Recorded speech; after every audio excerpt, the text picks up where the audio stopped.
네, 오늘 말씀은 마태복음 16장 13절에서 28절에 있는 말씀입니다. 저와 함께 교독하시겠습니다. 예수께서 가이사랴 빌립보 지방에 이르러 제자들에게 물으셨습니다. 사람이 인자를 누구라고 하느냐? 그들이 대답했습니다. 세례자 요한이라고도 하고 엘리야라고도 하고 예레미야나 예언자 중 한 분이라고 하는 사람도 있습니다. 그러면 너희는 나를 누구라고 하느냐? 예수께서 물으셨습니다. 시몬 베드로가 대답했습니다. 주는 그리스도시며 살아계신 하나님의 아들이십니다. 예수께서 대답하셨습니다. 요네 아들 시몬아, 내가 복이 있다. 이것을 내게 계시하시는 분은 사람이 아니라 하늘에 계신 내 아버지이시다. 그리고 내가 너에게 말한다. 베드로다. 내가 이 반석 위에 내 교회를 세울 것이니 너희들이 그것을 이길 수 없을 것이다. 내가 내게 하늘나라의 열쇠들을 줄 것이다. 무엇이든 내가 땅에서 매면 하늘에서도 매일 것이요. 내가 땅에서 풀면 하늘에서도 풀릴 것이다. 그의 예수께서 제자들에게 자기가 그리스도이심을 아무에게도 말하지 말라고 당부하셨습니다. 그때부터 예수께서는 자신이 마땅히 예루살렘에 올라가서 장로들과 대제사장들과 율법학자들의 손에 많은 고난을 당해야 할 것과 죽임을 당했다가 3일 만에 다시 살아나야 할 것을 제자들에게 드러내기 시작하셨습니다. 그러자 베드로는 예수를 붙들고 거칠게 소리로 높였습니다. 주여, 절대로 안 됩니다. 그런 일이 주께 일어나서는 절대로 안 됩니다. 예수께서 베드로를 돌아보며 말씀하셨습니다. 사탄아, 내 뒤로 물러가거라. 너는 나를 넘어뜨릴 걸림돌이다. 내가 하나님의 일은 생각하지 않고 사람의 일만 생각하는구나. 그때 예수께서 제자들에게 말씀하셨습니다. 누구든지 나를 따르려거든 자기를 부인하고 자기 십자가를 지고 따라야 한다. 누구든지 자기 목숨을 구하려는 사람은 잃을 것이요. 누구든지 나를 위해 목숨을 잃은 사람은 얻게 될 것이다. 사람이 온 세상을 다 얻고도 자기 목숨을 잃으면 무슨 소용이 있겠느냐? 자기 목숨을 무엇과 바꾸겠느냐? 인자가 천사들과 함께 아버지의 영광으로 다시 올 것이나 그때 인자는 각 사람이 행한 대로 갚아줄 것이다. 28절 함께 읽겠습니다. 내가 진실로 너희에게 말한다. 여기 서 있는 사람 가운데 죽음을 맛보기 전에 인자가 자기 왕권을 가지고 오는 것을 볼 사람도 있을 것이다. 아멘. 네, 오늘 말씀에서 예수님께서는 약 3년에 걸친 공생의 사역의 결과를 베드로의 신앙 고백을 통해서 이제 정리를 하십니다. 그리고 지역 사역의 그 절정인 십자가 순환 사건을 제자들에게 예고를 하시고 제자들에게 너희들아 그 길을 따르라 라고 말씀을 하십니다. 그렇기 때문에 오늘 말씀은 마태복음에서 아주 중요한 전환 부분입니다. 먼저 예수님께서 오늘 말씀하신 13절을 보면은 예수님께서 제자들에게 묻습니다. 사람들이 인자를 누구라고 하느냐? 그러자 제자들이 대답을 하죠. 세례 요한이라고도 하고 엘리야라고도 하고 예레미야나 그 예언자 중에 한 분이다라고 말을 합니다라고 대답을 합니다. 제자들이 말한 이 사람들의 평가를 보면은 그 평가가 어떻습니까? 다양하고 각각 다 다르다는 것을 우리가 볼 수가 있습니다. 이러한 대답은 예수님 당시에만 그런 것이 아니라 예수님의 말씀이 복음이 온 땅에 전해진 오늘날에도 마찬가지입니다. 예수님에 대한 평가는 정말 다양합니다. 위대한 자, 존경받는 자, 또는 탁월한 종교 지도자였다, 아니면 4대 성인이다 라고도 이야기를 합니다. 이처럼 정말 다양한 말로 예수님을 많은 사람들이 호평을 하지만 이들은 이렇게 호평을 했다고 해서 꼭 천국을 가는 것은 아닙니다. 멸망에 처할 수밖에 없는 사람들도 있습니다. 왜 그런가? 그들은 예수 그리스도에 대해서 바르게 알지 못하고 그냥 좋은 사람이다라고만 알고 있기 때문입니다. 역사상 존재하였던 그 예수님에 대해서는 잘 알지만 우리를 구원하기 위해 이 땅에 오신 그 하나님의 아들 예수 그리스도, 그것을 믿지 못하는 사람들이 있습니다. 그래서 예수님의 그 대속의 피로 말미암아 제사함과 구원의 은혜를 누릴 수가 없는 것이죠. 자, 그렇다면은 주님께서 주시는 이 은혜를 우리가 누리기 위해서는 우리는 어떠한 고백을 해야만 하는 것일까요? 먼저 13절에서 예수님께서 인자를 누구라고 하느냐라는 질문에 제자들이 대답하고 15절에서 예수님께서 다시 한번 제자들에게 묻습니다. 그러면 너희는 나를 누구라고 하느냐?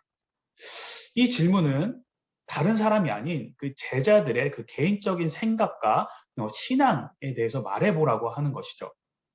그렇기 때문에 이 질문은 제자들에게 있어서 매우 중요한 질문이었습니다. 그 문제였죠. 이 질문의 답변에 따라서 지금껏 내가 예수님을 따라 다녔던 자신들의 그 신앙의 수준이 평가가 될 것이고 그들의 영원한 앞으로의 그 미래까지도 결정지을 수 있기 때문입니다. 그리고 오늘날 우리들에게도 마찬가지입니다. 다른 사람이 예수님을 누구라고 생각하는지 이것보다 내 자신은 예수님을 누구라고 생각하고 내가 어떻게 고백을 하고 있는지 이것이 중요한 것이죠. 만약 다른 사람들이 예수님을 다 나의 구주로 고백을 하고 나만 다른 고백을 하지 않는다면 어떻게 될까요? 정말 상상하기도 싫은 아주 끔찍한 일이 벌어질 것입니다. 예수님의 너희는 나를 누구라고 하느냐라는 이 질문에 베드로가 즉각 대답을 합니다. 아주 유명한 그런 고백이 신앙 고백이죠. 주는 그리스도시며 살아계신 하나님의 아들이십니다. 즉 예수님은 구약의 그 많은 선지자들이 이야기한 구원자이시고 지금도 살아계셔서 역사하고 계시는 하나님의 아들이십니다라고 베드로가 고백을 합니다. 이 베드로의 이 고백은 성경이 증거하고 주님께서 우리에게 증거라고 명령하신 그 복음의 가장 핵심적인 내용을 한 문장으로 요약한 고백입니다. 우리가 복음을 믿는다고 할 때 다른 그 사실들을 믿는다고 하는 것이 아닙니다. 우리가 믿는다고 하는 것은 베드로의 이 고백처럼 예수님이 우리의 구원자, 곧 그리스도, 메시아이시며 하나님의 아들로서 하나님과 동등한 분이라는 사실을 우리가 믿는 것입니다. 그래서 사도 요한도 요한복음 20장 31절에 이렇게 고백하고 있습니다. 이것들이 기록된 목적은 여러분으로 하여금 예수가 그리스도이시며 하나님의 아들이심을 믿게 하고 또 믿어서 예수님의 이름으로 생명을 얻도록 하기 위함입니다. 라고 동일한 고백을 우리가 요한이 하는 것을 볼 수가 있습니다. 이처럼 우리가 반드시 믿어야만 하는 복음의 핵심은 바로 우리 주 대신 예수님께서 그리스도이시고 하나님의 아들이시다는 사실입니다. 이것이 빠지면 복음이라고 할 수 없죠. 그런데 오늘날 기독교라고 이름을 건 많은 단체들에서 예수님께서 인류의 구원자이신 그리스도이시고 하나님의 아들이라는 것을 아예 이야기를 하지 않고 부인하는 자들도 있습니다. 사회 구원을 이야기하는 인본주의 신학자들. 그들은 예수님을 성경에 예언된 그리스도, 하나님의 아들이 아니라 그냥 단지 위대한 설교가, 선생님, 혁명가라고 이야기를 합니다. 예수가 말한 복음은 단지 사회개혁 또는 혁명을 통하여 소외되고 억압한 자들에게 그들에게 단지 자유와 해방을 주기 위한 가르침이었다라고 이야기하는 자들이 있습니다. 하지만 우리들은 예수님께서 그리스도이시며 하나님의 아들이라는 그 진리에 대한 믿음에 대해서는 절대 흔들려서는 안 됩니다. 아무리 많은 사람이 그 진리를 부인하고 그럴싸한 말로 유혹을 한다 해도 절대 그 유혹에 넘어가서는 안 됩니다. 오히려 우리는 예수님께서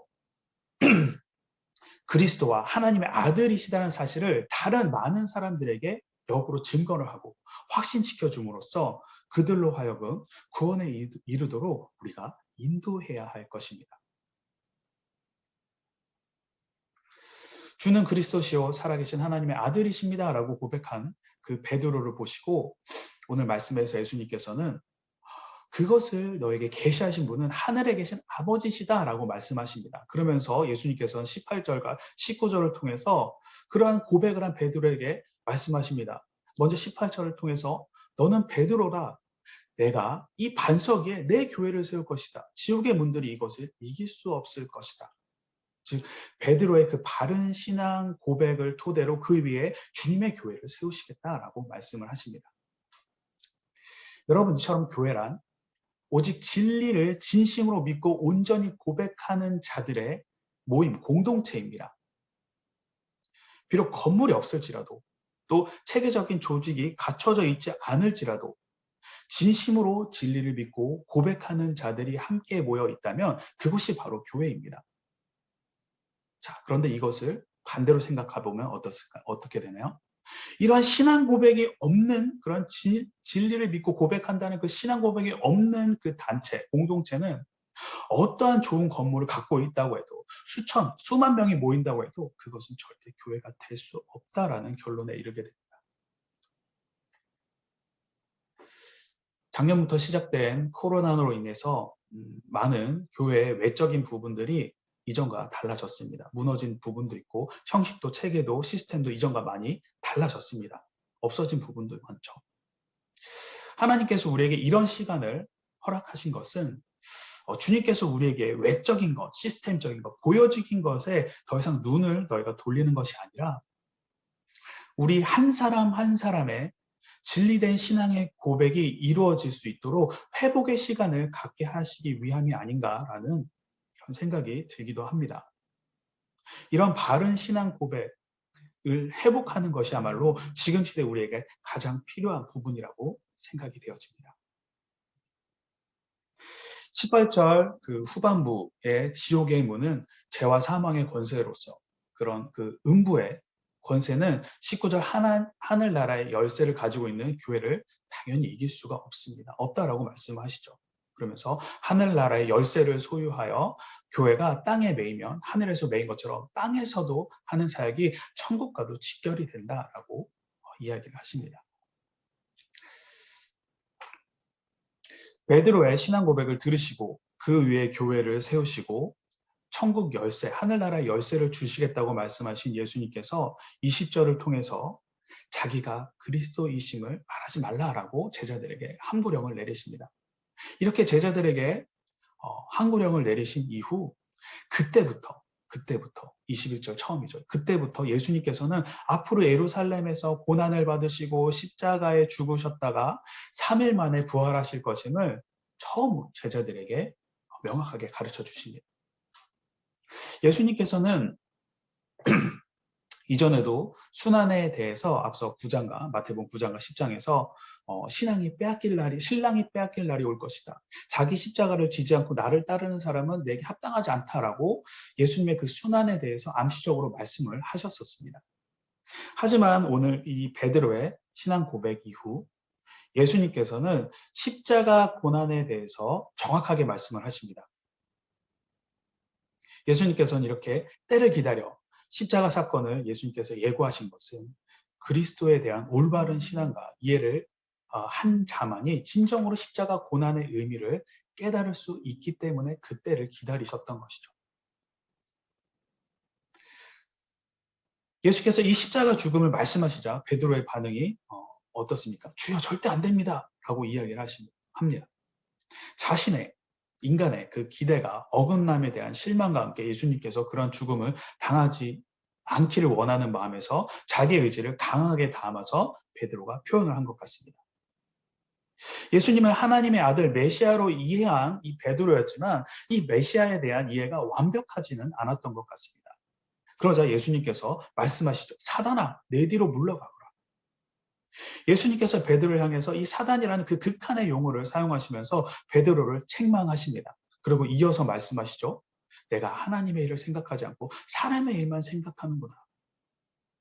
예수님이 말씀하신 이 하나님의 일이라고 하는 것은 십자가, 대속적 고난을 통해서 인류를 구원하실 하나님의 뜻을 이야기합니다. 그리고 사람의 일이라고 하는 것은 무엇일까요? 바로 십자가 고난이 없는 영광을 이야기를 합니다. 즉 주님께서는 베드로가 자신을 세속적인 메시아, 민족적 해방자의 모습으로 오해를 하여서 십자가 고난 없이 높은 자리와 영광만을 생각하고 있음을 아시고 그를 엄하게 책망을 하신 것입니다.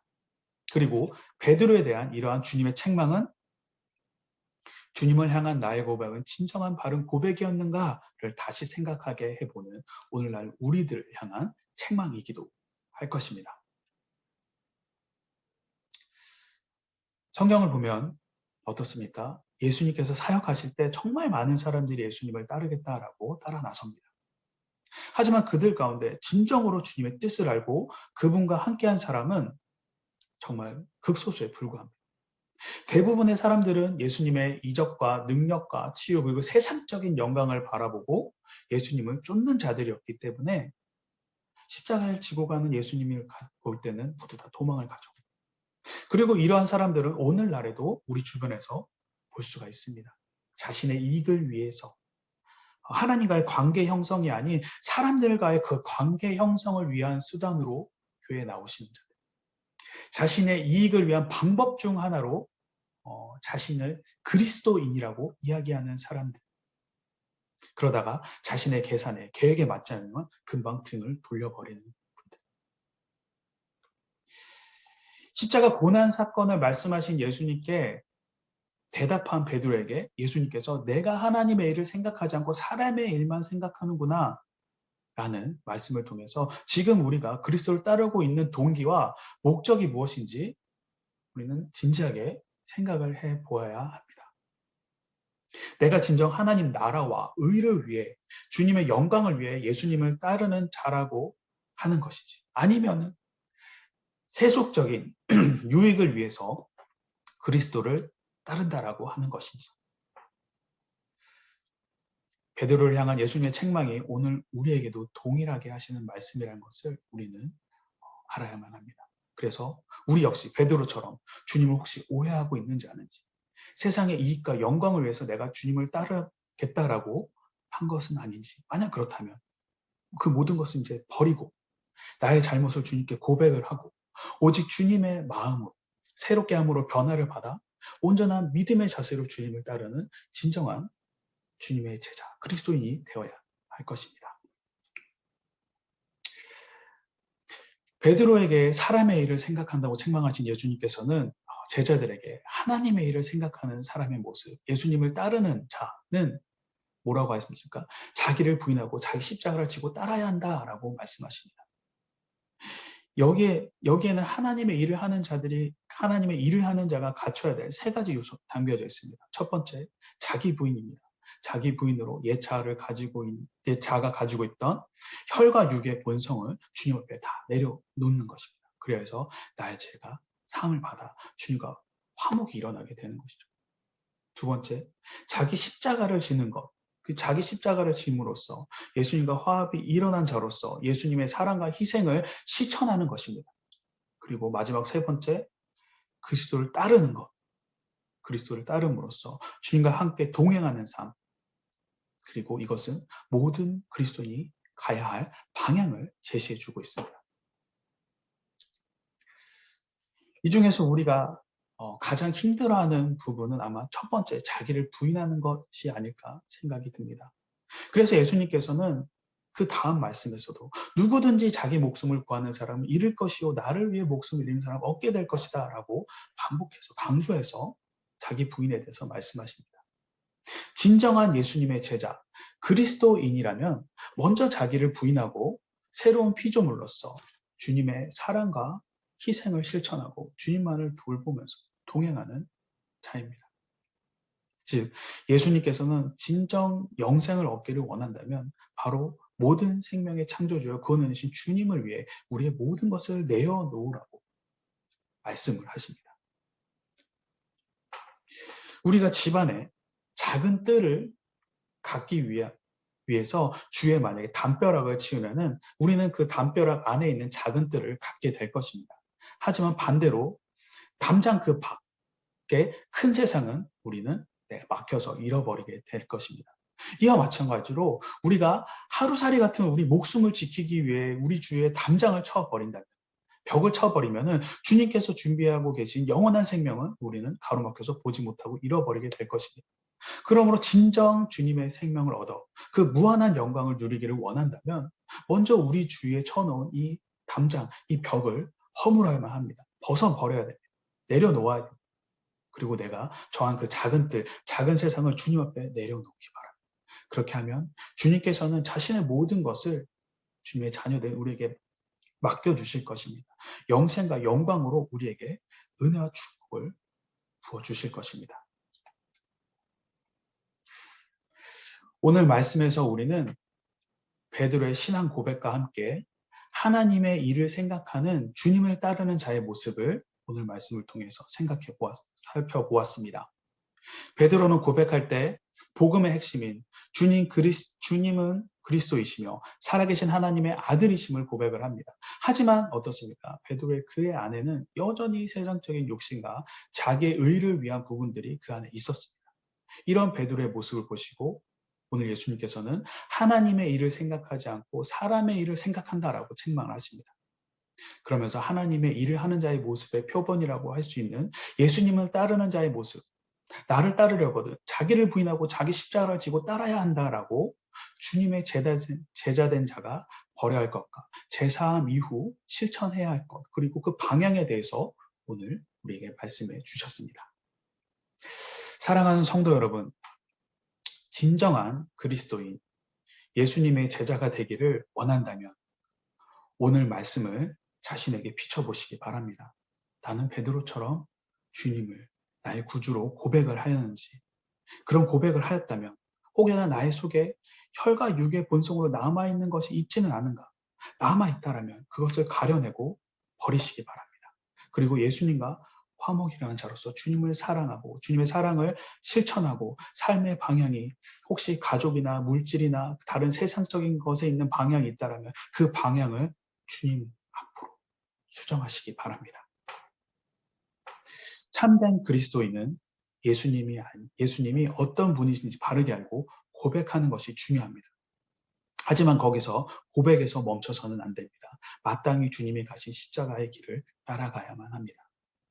주님을 의지하며 성령님을 바라보며 주님을 따라 자식이 십자가를 지는 삶을 사는 우리 모두가 되길 간절히 소망합니다.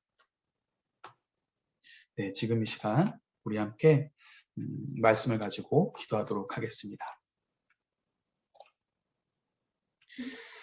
첫 번째, 주님은 그리스도이시며 살아계신 하나님의 아들이십니다. 라는 그 베드로의 고백처럼 주님을 향한 나의 고백이 언제나 변하지 않을 수 있도록, 두 번째, 아부다비와 전 세계의 하나님의 그 공동체 가운데 바른 신앙의 고백이 끊임없이 이루어질 수 있도록, 세 번째, 주님의 제자된 자로서 내가 버려야 할 것과 실천하며 살아야 할 것이 무엇인지 깨닫고 주님과 동행하는 삶을 살 수 있도록 이 세 가지 기도 제목을 가지고 우리 지금 이 시간 함께 기도하도록 하겠습니다.